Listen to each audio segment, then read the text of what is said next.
네, 개인 투자자 여러분들이 관심 많은 엔터주. 작년과 올해 기상도가 완전히 다릅니다. 뭐 심지어 늪에 빠졌다 이런 얘기까지 나오는데요. 오늘 엔터주 주가 전망을 해보겠습니다. 현대차증권의 김현영 연구위원 나오셨습니다. 어서 오십시오. 네, 안녕하십니까. 올 들어서 정말 엔터주 뭐 네. 매일매일 빠져가지고 정말 속이 탈 정도로 그랬는데 네. 최근 조금 반등하는 흐름도 있어요. 현재 주가는 어떻습니까? 그렇죠. 이제 완전 바닥까지 갔다가 뭐 사실은 이제 반토막 이상으로 이제 빠지다 보니까 이제 소위 말하는 이제 저가에서의 기술적 반등 이런 부분들이 조금 이제 최근에 나타나고 있는데 사실 이게 이제 좀 추세적인 반등이 될지 안 될지 아직 판단하기 이르지만 일단 현 시점에서 봤을 때는 기술적 반등에 그칠 확률이 매우 높아 보입니다. 예, 여전히 지금 업황은 뭐 성장을 좀 찾아내기가 힘든 그런 국면이 계속 이어지고 있어서 본격적 반등 국면은 아닌 것으로 판단하고 있습니다. 네, 그렇군요. 그 작년하고는 왜 이렇게 확연히 분위기가 달라졌는데 네. 그 중에 하나가 이제 이 위원님 리포트에서 1분기 K-팝 음반 판매량이 15분기 만에 역선장할 것이다. 네. 이렇게 전망을 하셨어요. 네. 그렇게 보신 배경이 어떤 겁니까? 일단은 지금 이제 음반 판매량은 매월 나오다 보니까 일단 1, 2월 데이터가 이미 나와 있는데요. 2월까지 일단 작년 1, 2월 대비 음반 판매량이 상당폭 빠졌습니다. 10% 이상 지금 빠져 있는 상태고 3월 달에 이제 다른 아티스트들 컴백들이 있어서 예를 들면 이제 NCT 드림 같은 빅 아티스트들 컴백이 있거든요. 그런 부분들이 일정 부분 만회한다고 하더라도 지금 1분기 전체로 봤을 때 작년 1분기 대비 한 7에서 8% 정도 빠지는 수준의 즉 역신장하는 그런 지금 모습이 예상이 되고 있는 상황입니다. 이렇게 음반 판매라는 게 이제 열성 팬덤에 기대서 네. 음반을 뭐 듣는 음반이라기보다는 일종의 뭐 굿즈식으로 사는 그렇죠. 건데 예. 이런 소액 모델에 약간의 좀 뭔가 차질이 있는 거 아닌가라는 생각도 듭니다. 그러니까 일단은 이제 작년 같은 경우가 음반을 워낙들 많이 구매하셨어요. 1인당 구매 뭐 장수 이런 게 나오진 않지만 평균적으로 굉장히 이제 그 헤비한 팬덤들 중심으로 이제 음반 판매량이 실적을 견인했었다면 올해부터 또는 올해나 내년 앞으로 쭉 어떤 엔터주가 지속 가능한 성장을 하기 위해서는 이제는 좀 더 이제 라이트 팬덤, 좀 더 가볍게 케이팝을 즐기는 수요, 즉 음원 쪽이죠. 예. 스트리밍 매출이랑 그리고 여전히 라이트 팬덤과 헤비 팬덤 가운데 있는 공연 수요 예. 이런 쪽을 중심으로 이제 위로의 확장성을 도모하는 그렇게 이제 주요 엔터사들이 전략적으로 좀 방향을 선회하고 있는 상황입니다. 예, 엔터의 그 전략 방향이 조금 수정이 돼 있다는 점도 감안해야겠습니다. 네. 자, 시장에서는 워낙 주가가 많이 빠졌으니까 네. 2분기를 기점으로 엔터주가 좀 반등할 것이다라는 기대, 뭐 전망이 이렇게 나오는데 네. 위원님께서는 2분기도 성장이 쉽지 않을 거로 보셨어요. 예, 그러니까 대다수 지금 이제 뭐 5월 정도면 그래도 좋아지지 않겠는가 이렇게들 많이 보고 계시는데 저 같은 경우에는 5월 가서 다시 판단하자. 예. 네, 5월 가서 꼭 좋아지는 게 아닌 거죠. 왜냐하면 지금 1분기는 이제 어느 정도 실적에 대한 그림이나 이런 것들이 다 나와 있잖아요. 선반영 됐다, 이제 사야 된다라고 볼 수 있겠으나 2분기가 작년 2분기 대비 녹록지 않습니다. 그러니까 그만큼 작년 2분기와 작년 3분기가 K-팝의 어떤 지표로만 봤을 때는 황금기가 아닌가 그렇죠. 싶을 정도로 실적들도 좋았고 음반 판매량, 공연, 모객 다 너무 좋았거든요.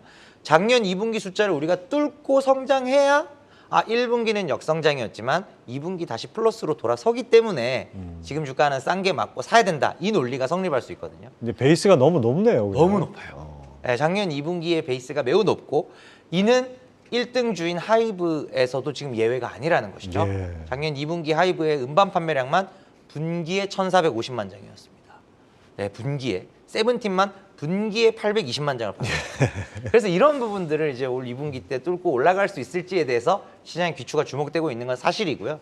이런 부분들이 좀 해소가 돼야 이제 엔터주가 바닥 잡고 올라가는 그림이 나올 것 같습니다. 주가가 워낙 부진하다 보니까 국내 4대 엔터사가 앞다퉈서 이제 주주환원 정책을 내놓고 있는데 네. 정작 시장 반응은 좀 뜨뜻미지근해요. 그렇죠. 왜냐하면 이제 사실 엔터주들이 주주환원을 시작했다. 이 부분 자체는 상당히 긍정적인 요소로 이제 시장에서 볼 수 있지만 결국 관건은 주주 환원율입니다. 일반적으로 이제 배당 수익률 그리고 자사주 매입 소각률 이를 합해 보면은 이제 주주 환원에 대한 총 비율이 나오는데요. 예. 이런 비율이 엔터주는 아직 2%가 많이 못 미치거든요. 그러니까 1%대 또는 일부 엔터사들은 0몇 %대 이런 수준이다 보니까 소위 배당 좀 한다, 자사주 매입 소각해서 우리는 주주환원에 신경을 쓰는 회사다라고 하면 최소한 요즘 기준으로 3자는 나와줘요. 예. 네. 근데 이제 아직은 1점 몇 퍼센트, 0점 몇 퍼센트 이러다 보니까 엔터주를 이제 주주환원도 신경 쓰기 때문에 이 주가의 하방을 지지해야 한다 이런 논리로 가져가기에는 주주 환원율 자체가 다른 섹터들 또는 다른 인접 성장 섹터들에 비해서도 낮다라는 거죠. 하다못해 게임주 같은 경우에도 오래된 게임사들은 배당을 2% 가까이 또는 2점 몇 퍼센트씩 하는 게임사들도 이미 있거든요. 예. 그거와 비교해서도 엔터주의 배당은 이제 막 시작 단계다라는 점에서 그게 주가 상승으로 연결되기는 아직은 좀 부족한 게 사실입니다. 예. 자, 본업에서 뭐 확연한 뭐 반전이 안 나오고 주주 환원도 기대에 못 미치는 이런 밸류업 때문에 뭐 상당히 투자자들 기대 수준이 높아졌지 않습니까? 맞습니다. 그런 상황이다 보니까 참 그런 것 같습니다. 자, 구체적으로 하이브를 볼까요? 뭐 걸그룹 아일릿이 데뷔할 예정이고 4월부터는 뉴진스나 이 세븐틴 아주 유명한 아티스트들 활동이 맞습니다. 시작되는데 네. 이런 거는 좀 실적 개선에 도움이 되지 않을까요? 당연히 도움이 됩니다. 이제 그래서 2분기 실적이 1분기 대비로는 분명히 많이 좋아질 거예요. 근데 문제는 작년 2분기 어떻게 보면 산이 하나 있는 거죠. 예. 작년 2분기 전년 동기 대비 즉 작년에 비해서도 올해 성장하는 그림이 나오려면 작년 2분기라는 산을 넘어야 되거든요. 근데 이제 작년 2분기 대비 올해 2분기를 보면은 세븐틴 그다음에 투마로우 바이 투게더 뉴진스까지 컴백을 하기 때문에 이런 부분들은 그래도 작년 2분기보다는 좀 성장할 수 있지 않을까? 그런 기대감들이 있고요. 또 투마로우 바이 투게더가 이제 최근에 월드 투어 발표하면서 미국 쪽 스타디움급의 공연장 2회차를 포함시켰거든요. 그러니까 그만큼 이제 방탄소년단에 이어서 보이그룹 쪽에서만 보면 K-팝 전체로 봤을 때도 방탄 다음으로 이제 미국 스타디움을 공략하는 아티스트가 이제 투마로우 바이 투게더가 된 거죠. 그래서 그런 부분들이 계속 말씀드렸던 스트리밍이랑 공연 쪽 이쪽으로 계속 어떤 구심점을 옮겨가는 엔터사들은 이런 힘든 업황에서도 실적이 성장하는 그림이 나올 수가 있을 것 같습니다. 그렇죠. 공연과 음원 쪽으로 간다는 게 어떻게 보면 이게 본질로 가는 거 아니겠습니까? 네, 맞습니다.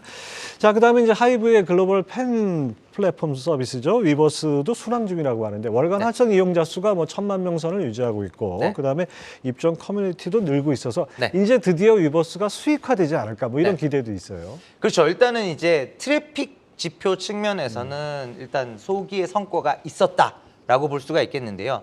다만 이제 이 수익화를 하기 위해서는 결국은 유료화가 핵심입니다. 유료 멤버십을 도입해서 월 정기적으로 특정 금액을 내고 위버스가 제공하는 다양한 서비스들을 기꺼이 이용할 수 있는 또는 그 이용할 만큼의 서비스 라인업을 갖췄을 때 유료 멤버십이 나올 거고요. 그 유료 멤버십이 나와야 미국이나 소위 글로벌 유수의 아티스트들을 위버스로 입점시키는 그런 선순환 고리가 연결이 되거든요. 그래서 근데 사실은 이 멤버십, 유료 멤버십 도입에 대해서는 이미 한 1년 전부터 또는 그 이전부터 얘기가 나오고 있는데 쉽사리 지금 도입이 되지 않고 있다는 점. 이런 부분 때문에 위버스의 수익화 이런 부분들은 예측의 영역이라기보다는 대응의 영역으로 지금 봐야 될 것 같아요. 예. 좀 더 기다려야 되겠습니다. 자, YG 볼까요? 블랙핑크 완전체 활동이 부재하다는 점 이게 아주 결정적인 것 같고 네. 그 에스파 멤버인 카리나 열애설 이것이 K-팝 산업 전체적으로 좀 영향을 미쳤죠. 그래서 주가가 부진했는데 다음 달에 이제 베이비몬스터의 완전체 활동을 예고하면서 맞습니다. 이것이 좀 반등 요인이 됐습니다. 네. 앞으로 전망 어떨까요? 일단은 YG는 저는 상당히 좀 보수적으로 보고 있습니다. 왜냐하면 그만큼 블랙핑크라는 거대한 IP에 대한 의존도가 여전히 매우 높고 그런 상태에서 이제 베이비몬스터가 다음 달 초에 이제 데뷔 앨범을 내는데요. 데뷔는 이미 했지만 앨범으로서는 첫 앨범입니다. 예. 근데 이게 이제 웬만큼 흥행을 소위 말하는 대흥행을 하더라도 실적에서 미치는 영향은 특히 작년 실적과 비교해서 계속 실적을 우리가 투자자분들이 보실 텐데 그것과 비교했을 때는 어떤 뭐 임팩트를 미칠 만한 수준은 아닐 것이다. 결국 그만큼 작년도 이익의 사실상 대부분을 견인했던 블랙핑크의 공연 그리고 블랙핑크와 트레저의 앨범 이런 것들이 사실 올해는 많이 빠질 수밖에 없는 상황이거든요. 그래서 지금 1분기, 2분기 사실 뭐 3분기까지 보더라도 블랙핑크 완전체 활동이 드디어 잡혔습니다. 이런 소식이 있기 전까지는 YG의 실적은 작년도와 비교해서 계속 역성장입니다. 1분기도, 2분기도, 3분기 너무 안 좋게 얘기하는 것 같긴 한데 그 정도로 이제 블랙핑크에 대한 실적 의존도가 여전히 높다. 예, 그게 이제 YG의 약점입니다. 워낙 큰 비중을 차지했으니까 네. 이게 어쩔 수 없죠. 네. JYP는 증권가에서 목표 주가를 낮추고 있어요. 네. 뭐 박지정 대표가 뭐 자사주 사고 뭐 이런 것도 별로 네, 효과가 맞습니다. 없는 것 같은데 앞으로 JYP 전망은 어떻습니까? JYP 같은 경우에도 이제 물론 이제 엔터주에 대한 전반적인 투자 심리가 돌아설 때 주가가 반등을 할 겁니다. 워낙 많이 빠지기도 했고요. 그리고 또 뭐 특정 IP에 대한 의존도가 매우 높지도 않아서 전반적인 이제 시장 성장률을 계속 상회하는 기업이긴 한데요. 문제는 제가 이제 선호도 측면에서는 SM 하이브를 상대적으로 선호하고 JYP랑 YG를 상대적으로 덜 선호합니다. 그 이유가 뭐냐면 YG는 이유가 명확한데 JYP의 경우는 어떤 이유냐면은 스트레이키즈랑 트와이스에 대한 의존도가 상당히 높은데 물론 YG랑 다르게 신인 라인업이 꽤 많습니다. 있지도 있고 엠믹스도 있고 한데 문제는 그 있지나 엠믹스의 어떤 투어 지표나 음반 판매량이나 이런 게 올라오는 게 물론 얼마 팔다가 얼마 파니까 많이 는 거 아니냐 이렇게 얘기하실 수 있는데 예. 항상 상대 비교잖아요. 그렇죠. 같은 경쟁사들의 비슷한 시기에 대비한 그룹들하고 비교를 해야 되는데 그렇게 비교를 해보면 뭔가 스케일업 되는 속도가 좀 느린 게 사실입니다. 예, 그런 부분들, 즉 미래 수익원을 얼마나 잘 확보하고 있느냐 이런 관점에서 본다면 제가 생각했을 때는 SM이나 하이브 대비는 좀 여류에 있다. 예. 그래서 지금 전반적인 엔터 업황이 아직은 냈다 사자 이런 느낌이 아니기 때문에 JYP를 상대적으로 좀 보수적으로 보고 있습니다. 예. 자, 그다음에 또 이제 JYP는 그 일본 최대 연예 기획사 자니스가 지금 뭐 문제가 생겨서 네네. 이 부재가 부각되고 있습니다. 네. 그래서 일본 쪽으로 JYP가 이제 공략을 한다 이렇게 얘기가 나오는데 일본 시장에서 실적 개선 기대 가능하지 않을까요? 일단은 이제 일본인으로 구성된 보이그룹 넥스지라는 이름의 보이그룹이 이제 상반기 중에 이제 데뷔를 할 예정이고요. 그리고 또 기존에 이제 니쥬 같은 일본인 로컬 걸그룹, 일본인으로 구성된 걸그룹이 이미 있기 때문에 예. 여러 가지 시너지를 기대해 볼 수는 있습니다. 다만 일본 어떤 음반이나 또는 공연 시장에서 보이그룹 시장 물론 훨씬 크죠. 근데 이제 완전 탑티어로 가면 JYP 전체 실적에 대한 기여분이 상당할 텐데 완전 탑티어로 가지 않는다. 그 비교 대상도 달라진 맞습니다. 것 같습니다. 예.